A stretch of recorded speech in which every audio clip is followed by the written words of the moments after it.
নোয়াখালী ও চাঁপাইনবাবগঞ্জে পানিতে ডুবে 2 ভাই বোন সহ 4 জনের মৃত্যু হয়েছে। নোয়াখালীর কবিরহাটে গাজীরবাগ গ্রামে পুকুরে ডুবে হামদান এবং হাসান নামে 2 ভাইয়ের মৃত্যু হয়েছে। দুপুরে 2 ভাই তাদের বাড়ির সামনে পুকুরে গোসল করতে যায়। এ সময় এক ভাই পুকুরে পড়ে গেলে আরেক ভাই তাকে বাঁচাতে যায়। এতে 2 জনই তলিয়ে যায়। তাদের উদ্ধার করে উপজেলা স্বাস্থ্য কমপ্লেক্সে নেওয়া হলে চিকিৎসক মৃত ঘোষণা করেন। হামদান প্রথম শ্রেণীতে এবং হাসান মাদ্রাসায় নার্সারিতে পড়ত।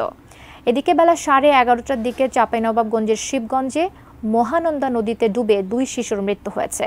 নিহতরা হলেন শিবগঞ্জ উপজেলার বামুনগাঁ এলাকার রাসেল আলীর ছেলে শাকিল আহমেদ ও পীরগাছি এলাকার আলমগীর হোসেনের মেয়ে মারিয়া খাতুন।